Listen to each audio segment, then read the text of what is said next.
Okay, so we're gonna start off where this is like if you watched wrestling growing up and you got like the all-star wrestler, the big baby face is in there, and they're paired up with like just some loser jobber, and that jobber gets tagged in and is now expected to try and like run things in the ring. That's what it's going like today. So, hey everybody, welcome to another week of Attention Podcast.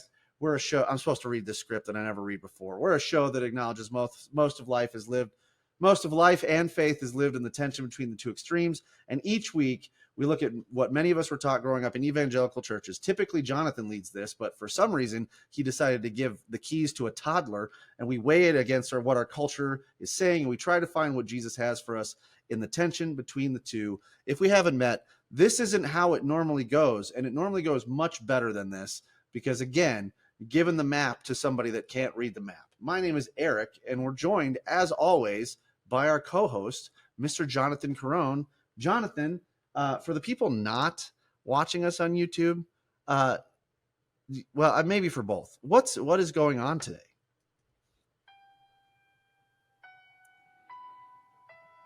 It's the Halloween episode. It's the Halloween episode. Up in post, I think. And so I think you have to pump that music up in post. So you've been wanting to do a Halloween episode for like 2 years. And I told you I would do a Halloween episode, but you had to play me and I had to play you. And when I was thinking about it, I thought, what would Eric do going into a Halloween episode? So I thought Eric would dress up for a Halloween episode. So I went and got my emo wig and I put the black stuff in my beard, and I didn't put eyeliner on, but I figured I would dress up for a Halloween costume. And this is my Halloween costume from a couple years ago. So since you're driving the boat today, you're playing me, I'm playing you. This is what I thought I would do. Yeah, and I was saying, I really hope for all of you listeners or watchers, like, I really hope that Jonathan like has somewhere to go right after this, or that he gets like I might just DoorDash him like a dozen things in a row right here, just so he's got to face other people like this, or see if there's any emergency client calls you need. No, so here, let's just jump into it. It's a Halloween episode.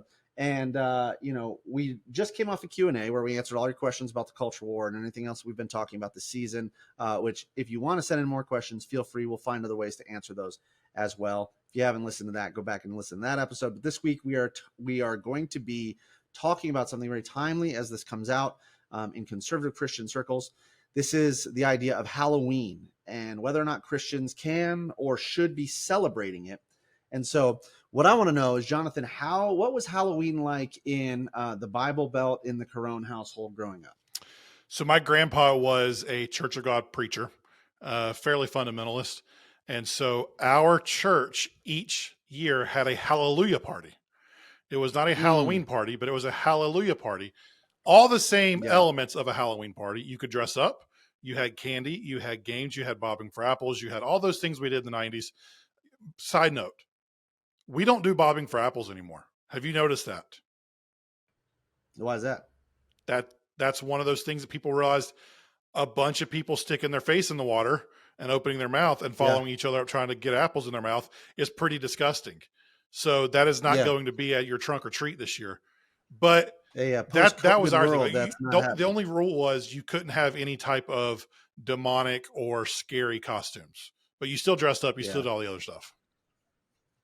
Well, I think, we're going to talk about this later, talking about what churches do in response. But I do remember as a church marketer being on, like, literally spending hours in meetings, in creative meetings with people, trying to figure out what are we going to name the Halloween, quote unquote, Halloween event that's not a Halloween event without touching too much of that demonic side. What can we put in the graphics that's not going to offend people and things like pumpkins. That. So, right. Yeah, like pumpkins and fall things are okay, but apples and things like that, but nothing else. Anyway, growing up, like, again, I didn't go to church till I was in 4th grade. Really didn't go to church till 6th grade. So Halloween was Halloween. We celebrated it like every other typical kids, dressed up in the $5 Walmart special. What was your best Halloween costume as a kid? Oh man. We never really I know I say the Walmart stuff, but I don't really remember my parents buying Halloween costumes. So Halloween was one of those things that we kind of did, but we didn't go all out. Like I know like families around here, like they just go all out and they are buying things and their houses are, all set up, ready to go and whatever. Like I bet, as we record this, um, our HOA, that's funny just even talking. Our HOA says like you can't have holiday decorations up for more than 30 days before, 30 days after the event. So today, literally, no, it won't be today, but very soon you'll start to see people that in our neighborhood, the like the 30 days out from Halloween, they're starting to pull out all the stuff. In fact, as I drive by, there's one house in the corner that in their front room, because like here where I live, anybody who lives in the area like New Mexico, like here, we don't have basements, we don't have attics, so people's stuff just kind of gets stored in their garages or whatever. And there's a garage window, and the dude's like 10-foot skeleton. The head of the 10-foot skeleton is just sitting in the garage window. And it's almost like it's almost like a way to stick it to the HOA. Is like I'm still decorated for Halloween, even though I'm not. So I don't really remember great Halloween costumes at all. If anybody's looking for something funny, go back and listen to Jerry Seinfeld's bit on Halloween. His stuff is just so great there. That's when I think of Halloween, I just, exactly. That's what it is. The best memories of Halloween for me would be like the getting home. If this shows you how psycho my personality type is, getting home, dumping out all the candy and then sorting it all out, right? You sort it out into the crap you don't want, the stuff you kind of want, but is good trade bait for other things to other people or your parents or whatever. And then like your candy that you're like, this is definitely mine. But I also didn't eat a lot of candy as a kid. So I had Halloween candy the next year from the previous year that I was like throwing out anyway. So, but yeah, we didn't really have any issues there. In fact, I didn't even think about Halloween being something that you shouldn't or couldn't celebrate until a couple years into working at a church, when we were doing other things, or when you would hear about a trunk or treat, or you would hear about other stuff like that. So, and that's really what we're talking about. Is on one side of this tension, you've got Christians specifically, and I would say they would either be Christians or that like secular brand of like secular Christianity, that's kind of on that side as well, that conservatism that goes like, we shouldn't give a foothold to the demonic. We shouldn't be celebrating Halloween. It's worldly. It's dangerous. It's not something we should do. Like Christians should not do that. We need to pull ourselves away from that aspect of society. Then on the other side, you've got people just have no problem with separating the holiday from any of the extra stuff. It's like, it's a holiday. It's no different than Valentine's Day or St. Patrick's Day or whatever else Christmas. you want, or into Christmas, the 4th of July, whatever. You can separate out and you can celebrate it. It's not going to be an issue. So, but if you're listening to the show, my guess is like you get that the tension falls somewhere in between. You may be somebody that's gone through a situation where you grew up at a church where Halloween wasn't to be celebrated, and now you've got kids and you're kind of like wondering what you should do. Maybe you're on the other side where you grew up and you're like, yeah, Halloween. And then you started going to church and now you've got kids and now you're kind of like, what do we do about this? Because I think this is mostly a conversation when it comes to kids and what you do as a parent. So if you're not a parent, maybe, we're going to touch on it, but still, because I definitely think the way that we celebrate Halloween, or the way it's talked about with like college kids and young adults, is different than families. So, but I don't know, anything else you want to say about that, Jonathan? I want to make sure I leave time for your rant since you're me now. I don't have a great rant yet. I was waiting to try to find the setup for a rant, and I don't have one yet. But I will say, I was of the variety growing up that I think, like, my parents would spend no money on Halloween costumes. The best I ever had was probably, I had like a little league uniform from the previous summer, and I would dress up as a baseball player for Halloween Yeah, because that was us. yep, that's happened. Yeah, I was a lot of like dress up in black with not scream mask, but the hockey, the Jason, fake hockey goalie mask with some fake knife or something like that. Like, what are you? I don't know. I put it together because I don't have anything, something Oh, dead, something whatever. okay. So I don't have a rant, but I do have a story that I think is funny. And it's probably my Yeah. favorite Halloween memory it was in college, and I lived off campus at Liberty. Halloween, is either Halloween or the day before, I can't remember. But me and some friends were going to watch a movie at my house, and I Okay. lived kind of on the edge of the not so great part of Lynchburg at the time. Lived by myself, and Okay. so it was going to be me, a few guys, a few girls watching a movie. Literally no relationships, just friendship, platonic. So don't even Right. think about the other stuff.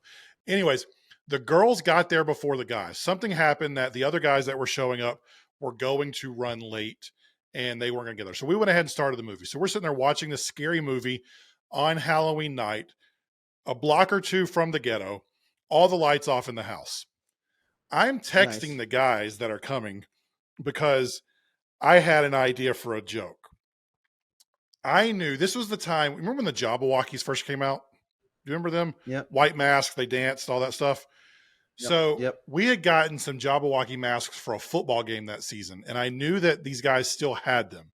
So I text them, "Hey, I'm going to leave the back door of my house unlocked. Put the Jabberwockies masks on, put your hoods up, and come terrify the girls." And Yeah, that's great. Awesome. it's just one of those things that when you're 21 years old, it's the funniest thing in the world. I'm 37 now. Exactly. Is it as funny now? Yeah, it still is. But so that was Sure. probably my best Halloween memory of watching them freak out in the middle of some scary movie when these three guys ran in with white masks on and black hoodies. So that's my rant. Not as good as you, but Well, I'm imitating you today. so, if you have a Halloween story, whether it's, cringy Christian Halloween story of how you had to, do a Holy Ween or a, what'd you call it, Hallelujah party or something Holy like Ween that, is or something that does like that's one of those that you need to have the middle yeah, schoolers around to make yeah, sure that uh-huh. you catch that one. Because if you're Get calling that your event Holy Holy Ween Ween, you're going. going to get a little bit of 'Cause you, ween in your you party. know, even if you're having a platonic Halloween party with some friends, you're talking about Holy Ween no matter what. So, anyway, yeah, whatever your story is, we'd love to hear about it. You can get us on social media or send us an email. But yeah, before we get in the nuts and bolts, though, I think this whole season has been interesting. The way that we're pointing out, like, this tension is not new. This is not a new topic and not a new tension. And like Halloween, as we know it today, has really morphed and has its roots in a lot of different traditions. And so, like, I think the reason why it's important that we go through some of the history is because there are times where in these tension filled moments where we're talking about things of faith or Christianity or what we should and shouldn't do, it's almost like the people who bring it up on either side are like, yeah, in the Garden of Eden, this is one of the first things that God said to Adam and Eve. He's like, be fruitful, multiply. Oh, by the way, don't dress up and go door to door and ask people for fruit or candy or anything else like that. Yeah, like, oh, yeah, yeah, yeah. By the way, also, like, there aren't all these things that have happened since the dawn of time. This is something that has either progressed or other things like that. And it's like, I think every generation needs to take a look at what it looks like in the current generational context. So, Halloween, the roots like really started from an ancient Celtic festival. Samhain, I think is what it's called. Samhain. That was when, celebrating from October 31st to November 1st. It was really like this end of summer and harvest season, beginning of the dark, cold, and winter. This time of year was often associated with human death. The Celts believed that on the night before the new year, the boundary between the worlds of the living and the dead was like really blurred, and the ghosts of the dead returned to Earth. And I mean, so if you think about it, a lot of these like medieval, well, not even medieval, but in these European areas, right? Or New England, if you're from like New England or even the Midwest, when it's Halloween time, the fall gets spooky naturally. It gets dark earlier. It's the cold in the air, the mist, the things are happening, stuff is dying, the weather is turning. And so I would bet that you would see these ancient cultures are trying to assign some sort of extraordinary or supernatural connection to it. So, of course, it just happens to happen around this time of the year. Then, when the Romans came through and they conquered through the Celtic territories, they began to combine their own festivals with their local ones, as you do. Conquerors come in and they start combining things, especially here in the Southwest.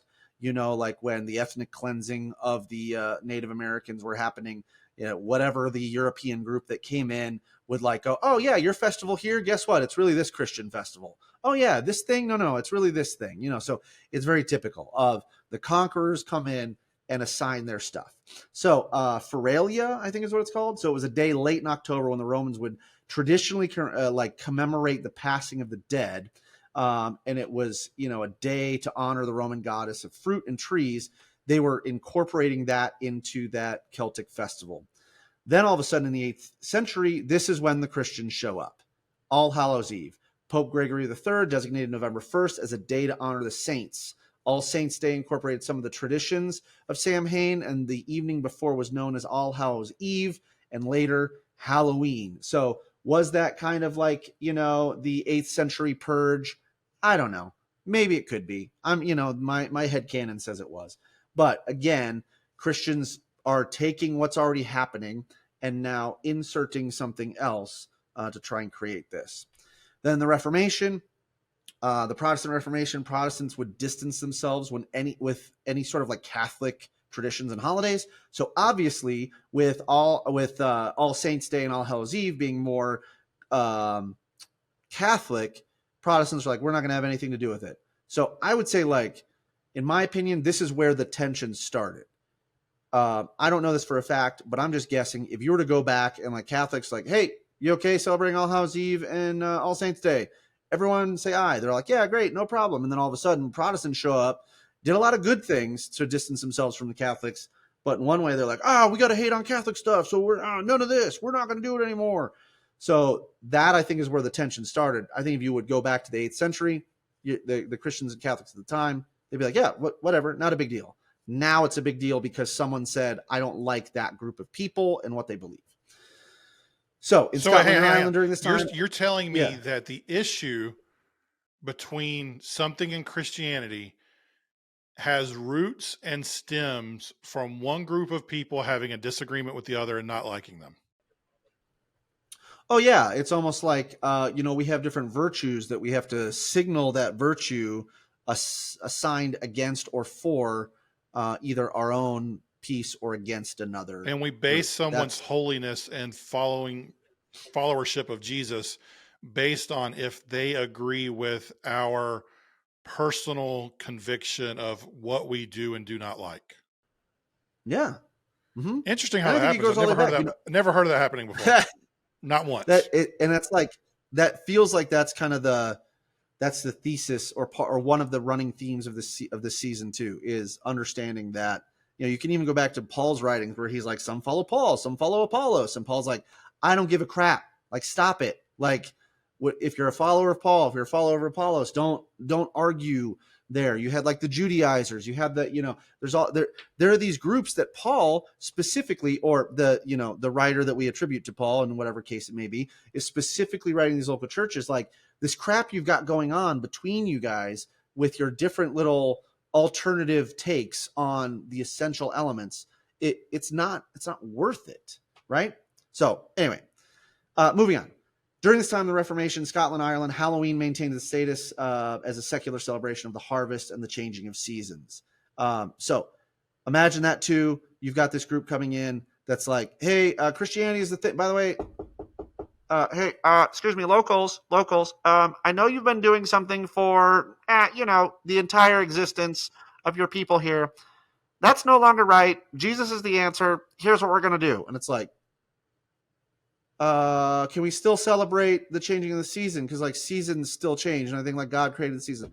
Yeah, go ahead. And then it's like, okay, well, we're gonna do our celebration for this. Oh no, not that way, No, come on, back up, not that way. It's like, okay, so I think they're still trying to do their typical celebrations, and we'll get into it later too. But like here in the Southwest, when it's like majority, a large Hispanic population, you got Dia de los Muertos, and you've got these different pieces of like All Saints' Day is still a very important thing, and so it's like, but you have somebody that's like, yes, celebrate. I'm glad that you're Christian, but don't celebrate that way, those sorts of things. It all comes back to this idea that it seems like over and over, and it's weird being on this side of the conversation where I'm not driving it and you're driving it, so I get to think in a different way than I do on a normal episode. But like it's just seeing the connection between how much or how easy it is for people who are following Jesus to put all these extra rules in place that were never there. And I mean, going back to our old format, like there were good intentions behind some of these things, probably, but just hearing this history of it, like we are so tempted to put false rules around our religious beliefs in order to help us follow Jesus better. And I'm sure this happens in other religions as well, but I mean, you happen to go back to the biblical times if you look at the Pharisees and the Sadducees and how they treated the law and the roadblocks they put up instead of guardrails and all that. But I mean, just going through the history that you just laid out, I hear, oh, hey, don't do it that way. Uh, can't do it that way. That's not right. That's not the right way. And we try to gatekeep this right way of following Jesus as if there's one certain way that if you follow these steps, this is how you get to heaven better and your mansion is bigger once you get there, as opposed to like Jesus just said, follow me. Right. Yeah, it's very I still think it's like, going back, it's a colonial mindset. You're coming in and you're like, I know you've been doing this or you've got these traditions or anything else like that. We're not going to do that anymore. We're going to do it this way. And it feels very much like insecure.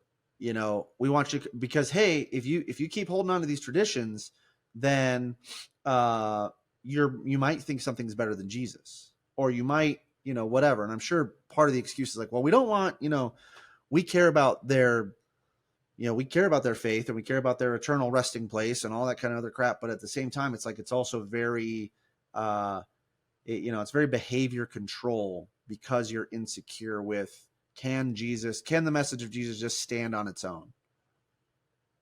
So, yeah. Anyway, so that brings us to today, or modern times. We've got Christians that are like, I don't think that we should celebrate it because of pagan origins and because there's all these evil and occult pieces, stuff like that. Like I even think about the music video for Michael Jackson's Thriller. Everybody, I mean, I feel like everybody our age has seen that, or at least whatever.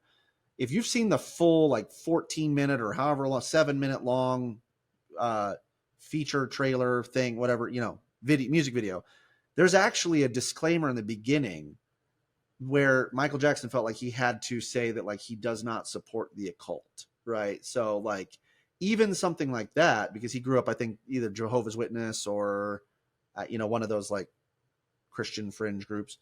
There's this, like, I have to separate myself out from evil and the occult. Then others, they just see it as like, hey, this is a cultural event, or even an opportunity to reach the community and reach the lost, quote unquote, the lost, which is, we've talked about that in a previous episode. So that's the tension we're really talking about, because Halloween's history, like many of the holidays we would say is okay and we would celebrate, it's complex. It's a blend of pagan, Roman, Christian, other Well, type, so is and even Christmas. modern.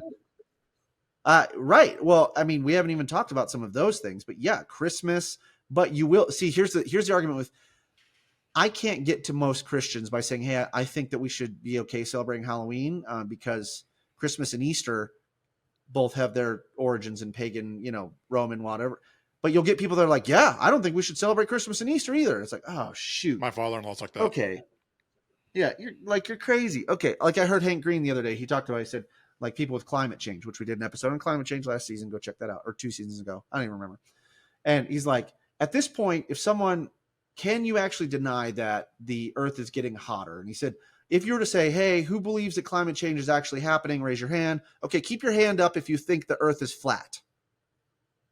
Like, those people are like, or like, hey, climate change is not real. Raise your hand. Okay. Also, raise your hand if you think the Earth is flat. Like, those two groups are very similar. So in the same way, it's like, raise your hand if you don't think we should be celebrating Halloween as Christians. Okay, keep your hand up if you don't think we should be celebrating Easter and Christmas, in the secular traditions too.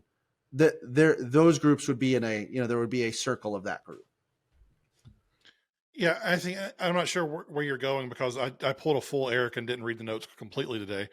But you may be planning to get to this later, but in my opinion, it's like so much of this goes back to, for me, the idea presented in Genesis with the story of Joseph, where it says, "What you intended for bad, I intended for good, for the saving of many souls," or whatever.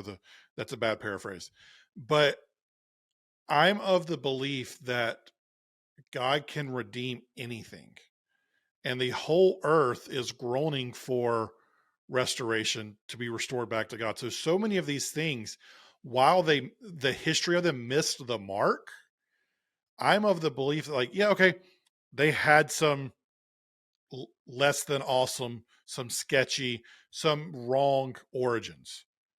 Why can't we redeem that? Yes, okay, it may have been for I don't know why this popped in my head, but I've heard people speak against Christians doing yoga Yep. because similar backgrounds to this. And I'm like, it's Oh yeah. breathing and stretching, guys. Yep. Like, I think God can redeem that. And Mm-hmm. to spoil the rest of the episode, possibly, like, that's kind of my opinion when it comes to so much of the stuff that you're talking about. I'm just listening to it. I'm like, okay, yeah, that's the origin. Yeah, that's where it came from. All right, whatever.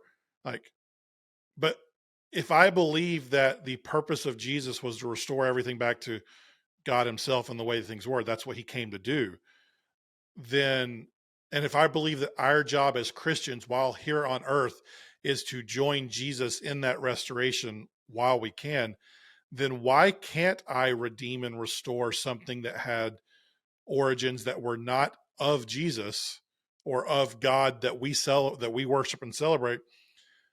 Why can't we redeem that? And I have never gotten a good answer for that.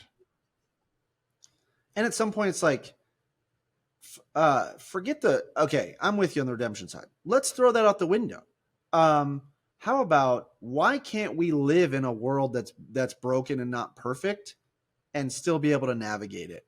Why can't we? Why can't we see things clearly and go like, hey, you're going to get all work. Like, I'll look at the type of person in my neighborhood. If there was someone that is just totally anti Halloween on the Christian side, yeah, but like, what do you believe what the Bible, or especially the Old Testament, says about interest rates on loans? What do you think about helping the poor? You know what I mean? Like, there are a lot of different like secular things that we're going, well, you just have to have debt in order to do this, or you have, I mean, interest is the way that society works. And as Christians, we have to live within society. Yeah. Uh-huh. Uh-huh. Every single kid, it wants to celebrate Halloween, right? Like, can you make that this is part of society? So much of this season has been about intellectual consistency and making Mm-hmm. sure that what we do is all about being consistent intellectually. But so at the same time, you're talking about we want to participate in Halloween and all the kids want to participate in Halloween, and with or without the restoration redemption side, I would say as Christians, should we be partaking in the part of Halloween that celebrates the occult? Absolutely not. Like, we can talk about witches and those things. I mean, some of that is, if you get into the fantasy side of TV shows, it's not the same. But there are some people who legit take that too far. And as Christians, that's probably passing the line for what we should be doing. Yeah. But when my daughter wants to dress up as Mal off of the Descendants, there's Yeah. nothing wrong with that. Like, it's a Disney character. When Yep. my son wants to dress up as a police officer or one of the other things that has wanted to do over the past few years, like, it's dress up playtime that gets candy. That's what they're thinking about. They're not thinking about any of the other stuff. Exactly. So let's talk about why Christians don't want us to celebrate Halloween. So that's the first one. We we went past it a little bit here. So here's some of the reasons. Now you know how I I'm feel. gonna go through.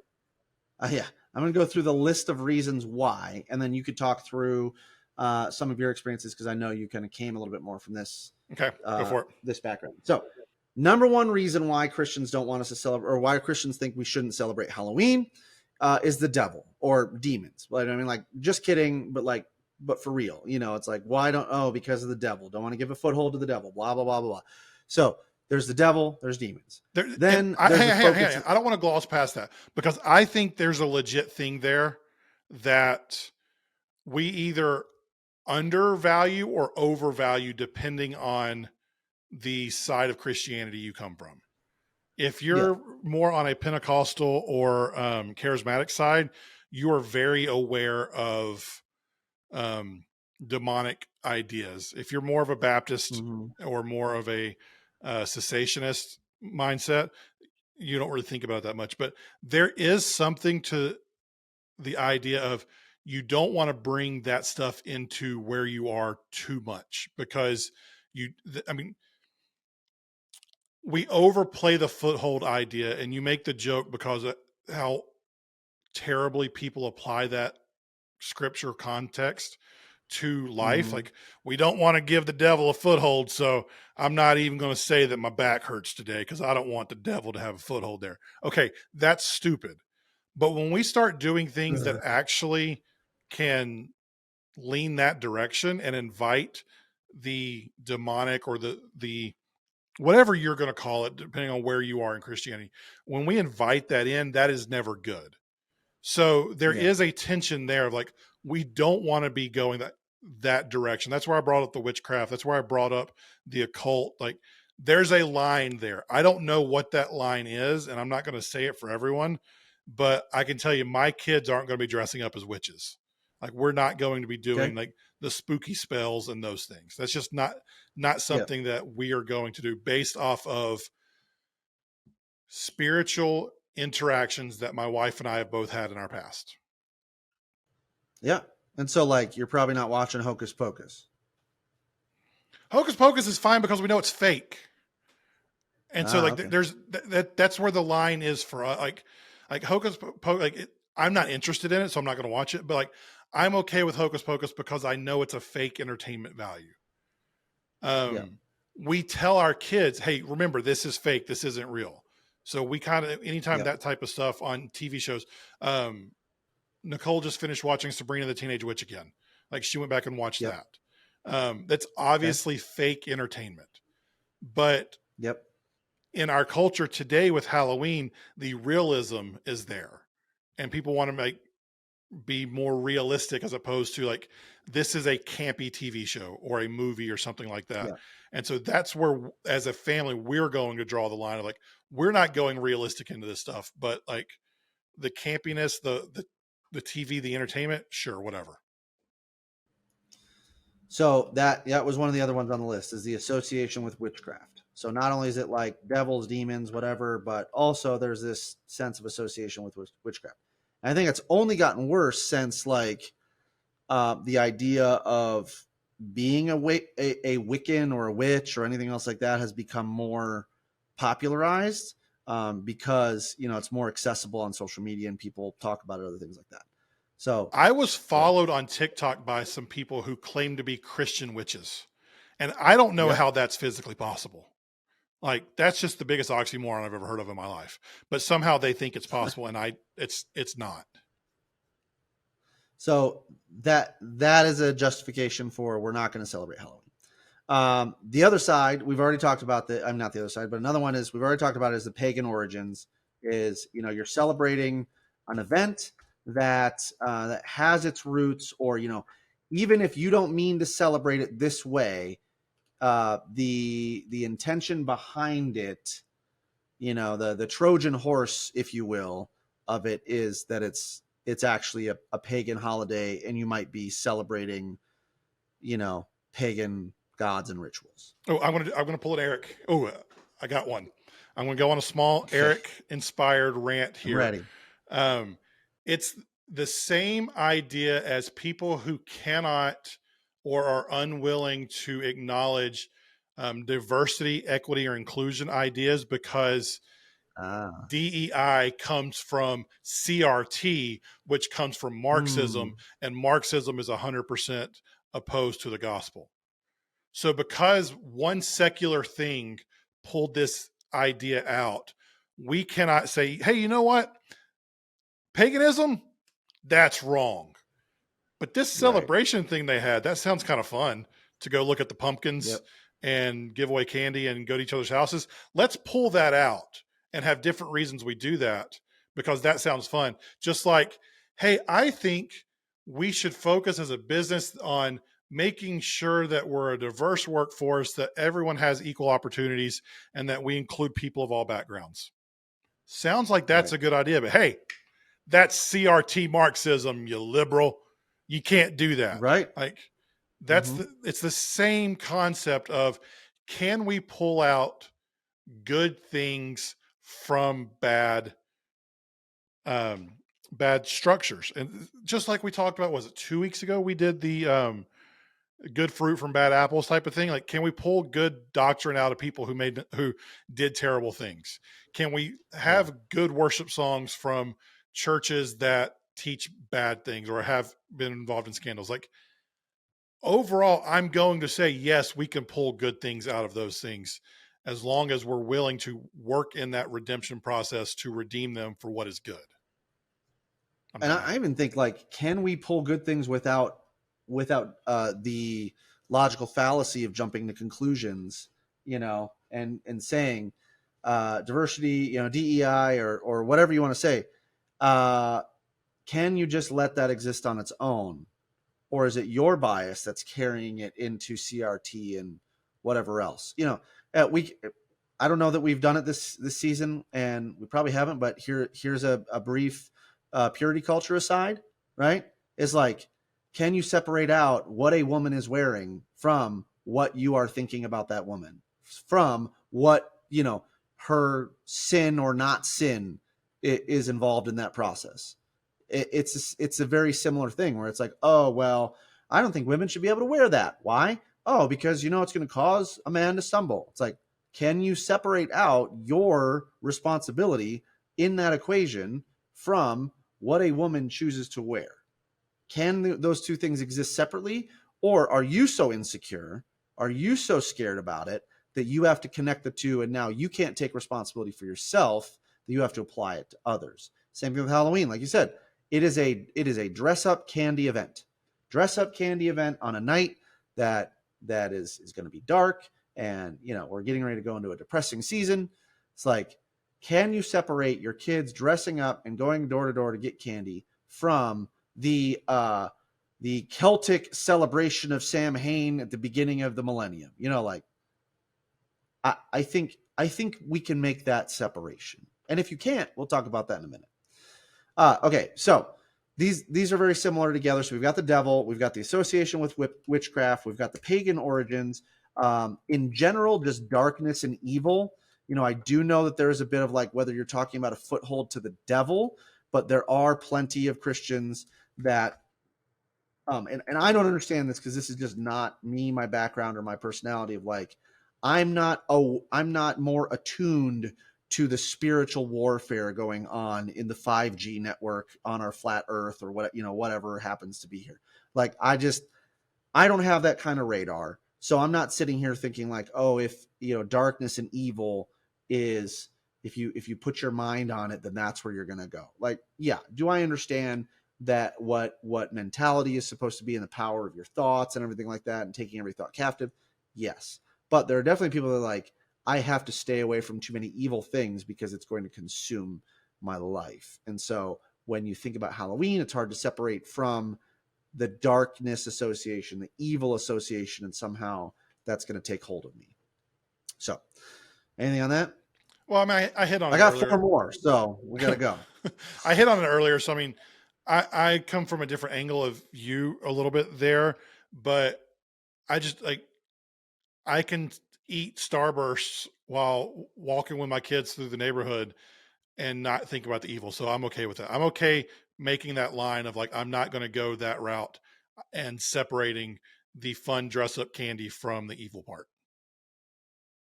Yeah, seeing a 5-year-old in a Ted Lasso costume is not going to make me, like Oh man, I'm I not hope I gonna see be that. weirded out by that. I hope so too. I mean, think about how magical that would be with the mustache. God, that'd be so great. By the way, my favorite meme leading up to Halloween so far has been the picture of Ryan Gosling from the Barbie movie, where he's like dressed as Ken with like no shirt and like the feather or the furry, he's got like his fabulous outfit on, and it just says, the worst guy you know is going to dress like this for Halloween. It's like, I thought, yep, 100%. Someone's going to dress like douchebag Ken. Anyway, so yeah, I mean, like even if you have somebody that's dressed up like a little monster or something like that, it's not. And I know you're drawing the line with witches with your kids, but like if I see a 7-year-old girl walk by in a witch costume, I'm not all of a sudden going to be clutching my pearls and worried about whether or not I'm going to get consumed with darkness and evil. And here's the thing, Eric. I'm okay if you do that in your family. Right. Just like you respect that we have different lines in my family. And Yep. we can both follow Jesus together while having differences of opinion on what our kids are going to dress up like. Yep. Yeah, but like I said, even if I don't let my kids dress up like that, if I see someone else dressed up like that, I'm secure enough to be able to like separate out and go, okay, great. Like I know she's not going to try and cast a spell on me as a 7-year-old. Then the last two, because we're just circling on these. You're concerned about sending some mixed messages. The idea of like somebody think of the children. We spend so much time talking about all of the things that they should and shouldn't do. That on Halloween, all of a sudden, it's like all things go. Which is why I made kind of the purge joke. It's like everything's okay on Halloween. And then finally, personal convictions, which is why I wanted to end on that one. I believe if you have a personal conviction over any of the things on this list, or there's a personal conviction for Halloween, or you just don't want to celebrate it, you don't have to. That's okay. And as we've talked about many, many times, there is a difference between going, I have a personal conviction that Halloween is not healthy for me personally, versus I have a personal conviction that Halloween is not healthy for me personally. Therefore, You I shouldn't need to do it make either. it, yeah, I need to make sure that nobody else, should celebrate this as well, because how dare I, or how dare I allow someone else to be able to participate in something I can't, or vice versa. So those are some of the reasons why Christians don't want us to celebrate Halloween. Let's go to the other side, because I think you and I have both either worked for, served, or whatever in churches where Halloween was kind of on the other side. Why? What are some of the factors that help churches separate church and Halloween hate? Number one, there's this sense of community engagement. I think when you're talking about a quote unquote seeker sensitive church, or anyone that's trying to reach the community, which is a pretty big buzzword in churches usually, that like one of the biggest cultural holidays is Halloween. The community engagement piece, I think, is a really interesting one because people are going to do, most people are going to celebrate the holiday regardless. So as a church, you can decide, Right. hey, do we want to be a church that brings people in and gives them a safe place to do this? Or do we just not care? And there's a justification on both sides. Right. Like if my church didn't do a trunk or treat, I'd be totally fine with it. But some people love a trunk or treat, especially those with young kids who aren't yet ready to walk around a neighborhood. And, Yep. or Or if it, you live in a we're, neighborhood that you wouldn't want to walk around, there's that too. yeah. So we've Churches got, provide like I know churches in bad areas, it's like they provide the place where you can take your kids yep. to go and be in a spot where you don't feel comfortable, So my or church where you don't have to be in the is on the border of a neighborhood like that. And like we do a lot of stuff reaching out to that neighborhood. And so a couple times a year we provide events like that so that families can come and do something simple and innocent and fun in a safe place, and they don't have to worry about anything bad happening. So if that's your church, like by all means go for it. But if a church doesn't want to do a Halloween event simply because like they don't want to deal with it, I'm good with that too. If you don't want to do them because you think Halloween is wrong, like I disagree with you that it's wrong, but I totally get not wanting to have an extra event. So it's really like you do you, boo boo. Like just don't be obnoxiously stupid about it, and don't be judgmental with it.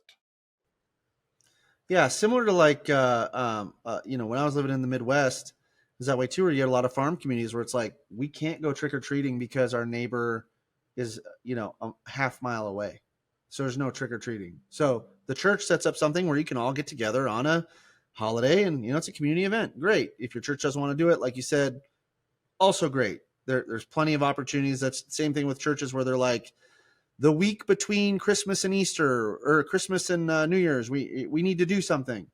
And other churches are like, you know what? We're just going to not even hold service because we want to make sure that our volunteers and our families can be home. Great. That's fine. All right. So community engagement, cultural participation. I think the cultural participation part is key too, because it's like, remember, you go into an area and they have a specific focus or need or history because of their culture. And then you're like, no, we're not going to do that. It's like, no, if you're going to participate in the culture and you want people to relate to Jesus, then some level of like cultural participation is important on that. And then finally, this is really where I'm like, this is why we can celebrate, because there's freedom in Christ. Because like, I'm not, because I have Christ in me, I am not sitting here thinking, oh my gosh, if I participate, it's like if you step on a crack, you're going to break your mother's back. If you go out and trick or treat door to door, Jesus is going to think you're a whore. That's just, it's not, those are superstitions. And I don't need to be held back by superstitions that do not matter to me.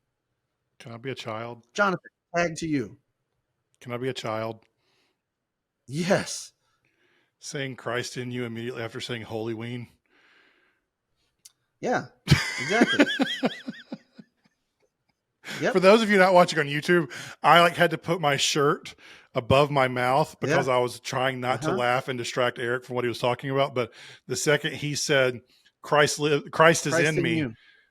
Yeah. Mm-hmm. All right. I mean, yeah, for those of you that are old enough and sinful enough to remember South Park's Christian rock band episode, that just plays in my head all the time. Need you in my life, Jesus. I can't live without you, Jesus. Wanna get down on my knees and start pleasing Jesus. Wanna feel his salvation all over my face. Eric Cartman. Yeah, it's great. Anyway, okay. So speaking of why we're okay to celebrate Halloween, freedom in Christ. Anything else on the why side? No, but I mean, I think in the notes you've got the what do we do coming next, and we were going long, but I think the freedom in Christ aspect of it, I think we've hit on this throughout the entire episode. It's like you have to determine what your line is. I don't think there is a biblical line of can we or should we celebrate Halloween as Christians. I think we have freedom in Christ to celebrate if we want, but you also have your personal convictions to not celebrate it if that's you. But you cannot and you have no place projecting those personal convictions onto everyone else, because there is nothing that says that. Just like all the other things we've talked about this season, where you may have your personal conviction on this political thing, or how you think taxes should be used here, or how you think the government should operate here, or what we should do with these teachings from these teachers who have had scandals, or any of those things. You can have your personal convictions, but at no point should you be projecting those on me and requiring me to hold to the same extra biblical standards that you have, when the Bible doesn't actually say that. While at the same time, I should be respectful enough of you to respect your convictions and treat that with the same love and honor and empathy as I would expect you to treat my convictions. So what do we do? Whatever you want that's in line with what the gospel says and is motivated by love and backed up by scripture. At the end of the day, when it comes to Halloween, I can't say much more than that. I can tell you what I would do. I can tell you what I wouldn't do, but you're seeing even in this episode, Eric and I have different convictions. I'm sure Yeah. you and I, you being the listener, have different convictions, and I'm going to respect your convictions. I'm going to tell you why I have mine, and you may or may not agree with them. But as long as it's not one of the essentials of the gospel or essentials of our salvation, I I'm good with us disagreeing on how we go about it. And you know what? Come November 1st, we can hang out again. Yep. And I'll even say, I'll go a step further. You and I have different convictions there, and we can respect it. I have a different conviction from what I actually do.